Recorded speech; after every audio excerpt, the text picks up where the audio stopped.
Welcome to the best parts of Think and Grow Rich, the movie. This was one of the first books ever written about making money, how to change your financial income with just your mind.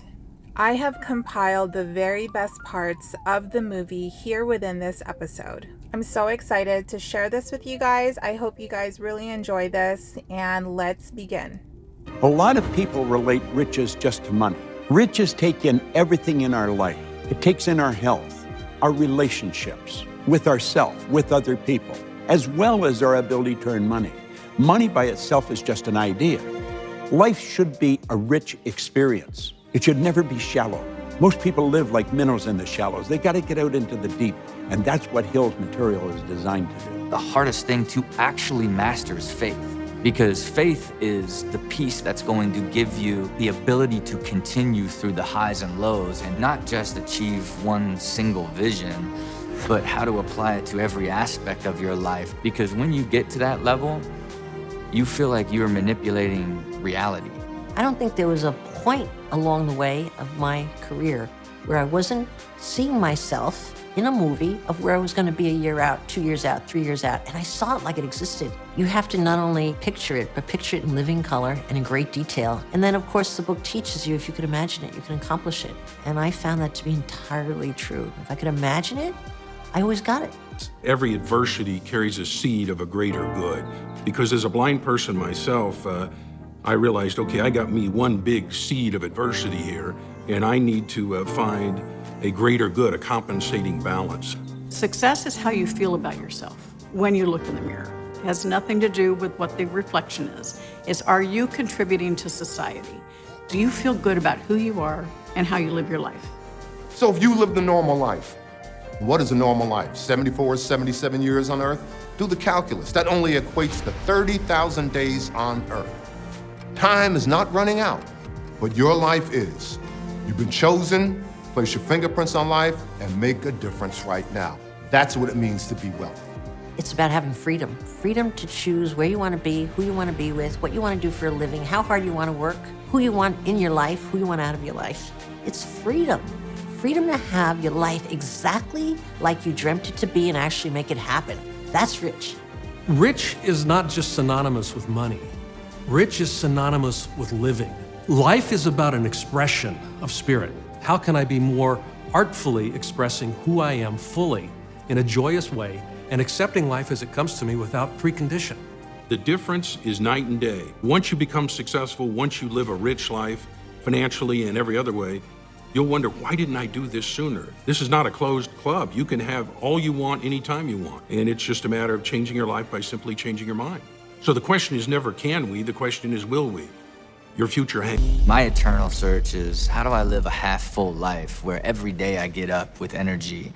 And the only way to ultimately do that is to calibrate all aspects of your life and create a life plan from love to business to security. You have to build that if you want to achieve that. And what I would consider true wealth is getting up every day and looking at the world half full. Well, I've been rich and I've been poor. Rich is a lot better, but rich means I don't have to change my time for someone else's money. I can do anything I want because I think it's good and pure and powerful and honorable and significant. I get to do what I want to do. So whether it's feeding people in Haiti or sending 500 kids to college or creating a nice lifestyle for myself and those people I care about, being rich is living life the way you feel you should be and having the wherewithal to do it. People think that you have to be brilliant in every aspect in business and life or whatever it is to be successful. I believe that we all have strengths and we all have weaknesses, but you really need to foster your strengths, whatever your weaknesses are, that you surround yourself with those types of people. Everything we see in the world that was created by man was first created in his mind. It's like Van Gogh said, I dream my painting, and then I paint my dream. We have to understand that whatever Rembrandt or Van Gogh used, we have available to us. The mentality that really makes the difference is action. It's not intelligence, it's not connections, it is action. I've never thought I was limited to this, the cranium or 5'8", or a body. He was really confronting the spiritual being. not the physical body. Thought is not a physical thing, it's out here, right? I've just been lucky enough since the age of 25 to be interested in my personal development and getting rid of limited thinking so I could have and create and move toward abundance and prosperity and freedom, real freedom. You're free if you create freedom for yourself. And that first starts with the ability to think freely. So people always ask me, is there a way to change a negative thought to a positive thought? And the answer is no, you're out of luck. You can't do that. The only way you can change a negative thought is with a positive affirmation, when you say your goals out loud. So that moment I have a negative thought, I say my goals out loud, and then the negative thought goes away. Some people don't believe in the law of attraction, but I've proven it, I've seen it scientifically, and therefore it exists. Some people ask me, as a scientist, can thoughts really change the world? Can they really create things? Yes, of course, thoughts can really impact reality. The power of thought can be so strong and have such an impact that you don't even realize what your thoughts might do to you or to others. Once you say, yes, I'm going to do that, and you make that definite decision, the world starts to change, because your mind, the greatest gift we've ever been given, will start looking for ways to make your dream come true instead of looking for excuses, which is how you live until you have a definiteness of purpose. Burning desire is an inner candle, an inner flame that can never be extinguished. And no matter what may go before you, come hell or high water, you are going to bet your existence on this burning desire. And if the cynics come, and the doubters come, and the negative, toxic people come, you will use their cynicism, you will use their doubt to propel you forward. The toughest thing to understand is, what do you want to master? And the earlier you can decide that, the better off you will ever be, because that means you're only going to get better and better and better with time. So I look back on my journey, and I received a lot of great advice. But the best advice that I would give would be, if you want to be, do. I love that piece of advice because it's simple, it's direct, it's to the point, and it's why I'm a success. I wanted to be a podcaster, so I had to do podcasting. If you want to be a writer, you have to write. If you want to be in music, you have to sing. I mean, it's just that simple. And people try to complicate things. They try to put all these barriers and struggles in front of them. The reality is, if you want to be something, just wake up and do that thing. Put in those 10,000 hours. Now that I've interviewed over 1,400 entrepreneurs, I'm getting pretty close to my 10,000 hours. But if I look back at hour 10, I was really, really bad. If I look back at hour 100, I was okay. If I look back at hour 1,000, I was getting good. And that's the process. So if you want to be X, do X. It's really that simple of a process. Dreams are the spark plugs of the spirit. Imagination enables you to really think, imagine, decide on what you'd like to do with your life. You know, Napoleon Hill said that everything begins as a piece of energy. Everything around you right now in your life, you've created. So change what's up here, and you'll change what's out there in the world. Most people look at what success can give them, and that's what they obsess over, rather than obsessing over what it would actually take to get the success. And I think that's probably the clearest line between those that actually achieve it and those that don't. Probably the biggest obstacle that any individual has to overcome is mindset. You know, words, the pictures and images going through our mind at any given time. There are two people that we find over the course of our life. Number one, the individual who sees exactly what he or she wants. Number two, the individual who only sees the obstacle that blocks him or her from getting what they want. When you're pursuing someone in an attempt to win their affection, to become their significant other, you try to think of all these ways, all these creative things that you can do, really just utilizing any way possible to get their attention, to get them to become yours. You can do that with all areas of your life. You can do that with anything that you have a desire for, taking all your resources and putting it into that to make it yours. Being rich is being fulfilled in all areas of your life. It's doing what you love, it's growing, it's affection. When I focused on what I loved, helping others, and doing the things I was great at, the rest came. With money, growth, love, and love is what pushes you further. I found out that love has influenced me to do things that I never thought are possible. When you're in love, you have power beyond belief to achieve great things. And that could be love for a person, or love for a creative endeavor, or even having passion for a business that you yourself create. I think every human being can live up to their fullest potential. They don't live because of fears. They don't believe that they can do this.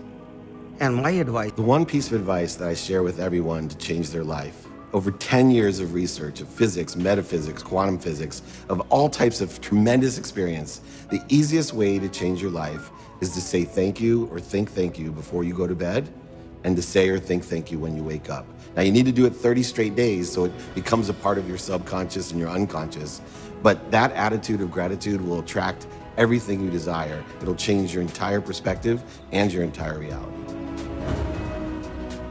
Each and every one of us are where we are today because of the choices we've made before today. And if we want something different, if we want to truly be rich, we may need to make a few different choices from today going forward. You cannot change anything in your life unless you change the way you think about life. If you want to change what you're doing in 5 years, you have to change what you're doing now. And any change requires action, and any action requires thinking. So you have to assess yourself and decide what you're going to do and what direction you're going to go. And then you can take those thoughts and change them into action, and eventually allow you to change your life. Is money going to make people happy? I mean, money can certainly make people, make their lives somewhat easier, but I'm not quite sure if it'll make people happy. And so thinking and growing rich, I think what it means at the end of the day is to be happy, in every aspect of your life. One of the toughest times in my life was 1986, and I got mixed up in a shopping centre development that went terribly wrong. And I was facing bankruptcy. I got no money, I've got 3 young kids, I got a house mortgage. And I recall one night at 3 a.m, I got down on my knees in my study and said, if I do this, this and this, we can just keep our family home. It was that bad. Napoleon Hill says, the defining moment can be the darkest day in your life. You need to take the focus off how bad it is for me to what can I do to change it. I wrote a plan and I started doing something. But I had this urge to share what I'd learnt with other people. And that led me to write a book called Making Money Made Simple. I wrote the book, and that book became the biggest bestseller in Australia's history. If I hadn't lost the money in the shopping centre, I wouldn't have written the book, and my life would have been much less than it's turned out to be. For me, it was faith that pulled me through. It is not a book that you read once. You literally have to use it as a tool and read it every single year for the rest of your life, because you have to master the principles, not just know what they are. Because if they don't all holistically work together, you actually won't achieve anything. You'll be spinning your wheels in different principles and not fully understand what it actually means to achieve that sixth sense.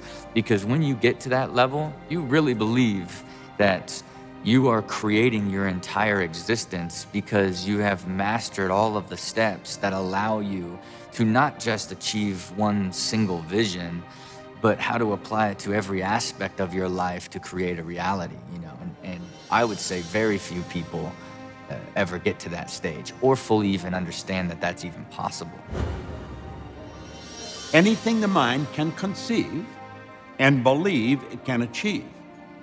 I have people continually coming up and saying, I just have a difficult time believing I can do this or that or whatever.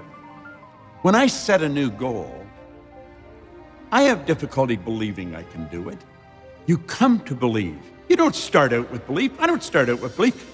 When I set a goal, I don't believe I can do it. Intellectually, I know I can do it. But in my heart, no. So you know what I do? I just keep repeating it. I keep repeating it over and over and over again. I turn it into a song. If I wasn't persistent in my goals of wanting to become an African-American quarterback, I probably would have quit somewhere along the way. African-Americans weren't really thought of as quarterbacks, as leaders, as faces of franchises. As everywhere along the way where people told me I couldn't, I just had to prove that I could. I got to a level in college where I was the Pac-8 Player of the Year. I was the most valuable player in the Rose Bowl, a game that I had always dreamed of playing in as a young kid. And then I felt like I was going to get my opportunity to maybe play in the National Football League, which was my dream. But I was constantly told throughout the process of the draft that I was going to be changed and my position was going to be either a wide receiver or a defensive back. So that's where I had to make a huge decision in my life. Am I going to take this NFL opportunity at a position that I didn't love, that I'd never played before? Or do I want to go and play in Canada, a country I've never been to, but they were going to give me the chance to play quarterback? I'm having a great career up there. You know, we're winning championships. I'm winning MVP awards. But in the back of my mind is how good a player am I? Could I play with the best? So that's one of the things that motivated me to come back to the National Football League, was to see how I measured up against the best players in the world. And I answered a lot of those questions, and I answered a lot of that doubt by being able to come back. There is one quality which one must possess to win, and that is definiteness of purpose, the knowledge of what one wants, and a burning desire to possess it. This world we live in requires practical dreamers who will put their dreams into action. The real leaders of the world have always been people who harness the unseen forces of unborn opportunity and have converted those impulses of thought into skyscrapers, cities, factories, airplanes, automobiles, and every form of convenience that makes life interesting. A lot of people set out with a great desire to accomplish what they want, but they get tripped up along the way, tripped up by obstacles. So I think every hugely successful person I've met has extreme desire. But you know what they have that is so grossly underestimated more than anything else is an inability to feel sorry for themselves when they get hit. They certainly feel the pain like everybody else, but they're very good at getting back up fast. You set your mind into something, you focus on it, you make it happen. If you want to inspire the world, follow your dreams. If you don't want to inspire people, don't follow your dreams. It's so valuable and important to chase those dreams. Whether you actually achieve them or not is irrelevant. It's the pursuit of you going after what you were born to do is what inspires other people. And it inspires yourself more than anything else in that pursuit. There's no secret to success. If there is a secret to success, it's just that. There is no secret. When it comes to wealth, when it comes to prosperity, when it comes to abundance, it has nothing to do with race. It has nothing to do with gender, who your parents are, your level of education. But it has everything to do with the desire, and it has everything to do with faith, and it has everything to do with right mental attitude. Surround yourself with people who are going to be there to bolster you while you build your self-confidence. Have people on your team who are strong where you are weak. Have people on your team who want to support you, have been where you want to go, mentors that will open the door for you. That power of association is so strong. Everyone's still searching for that sense of power. And the first and most powerful way, literally, to do that is help someone else. And Napoleon Hill's vision is that happiness is absolutely created. Not through riches, even though it's in the title, and it's confused a lot of people. The richness is in giving happiness to other people. Giving that sense of power to them that they can influence others. And by influencing others, simply by making them feel valuable, important, unique. Now they've reaffirmed their own purpose, and now they realize their power was always there in the first place. You are the defiant human spirit. And when you connect with that, you defy the things that hold you back from being all that you can be. The biggest dream you ever had in your life is alive and well, and we all have those big dreams, goals, passions, callings, things we want to do in this life. And sometimes we haven't thought about them in 5 or 10 or 15 or 20 years, and the only thing you have to do to activate it is sit right where you're sitting right now and say, yes, I'm going to do that. I don't know how to do it, when to do it, where to do it, who to do it with, but once you say, yes, I'm going to do that, and you make that definite decision, the world starts to change. You've been born an original, don't die a copy. There's nobody else like you. There's only one person that walks like you, has your handprints. Nobody has eyes like you. Don't be a discount version of yourself. As you dig into Napoleon Hill's work, what you're really digging into is who you are. And who you are is so big. I have studied it every day for 55 years, and I think I'm just scratching the surface. Do yourself a favor and really begin to think. That is Napoleon Hill's legacy. That is your opportunity. Cherish your visions and your dreams, as they are the children of your soul the blueprints of your ultimate achievements.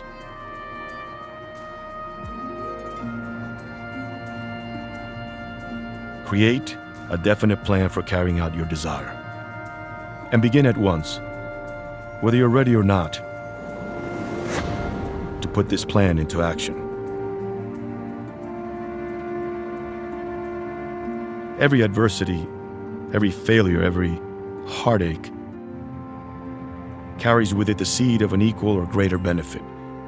Do not wait. The time will never be just right. Start where you stand and work with whatever tools you may have. And better tools will be found as you go along.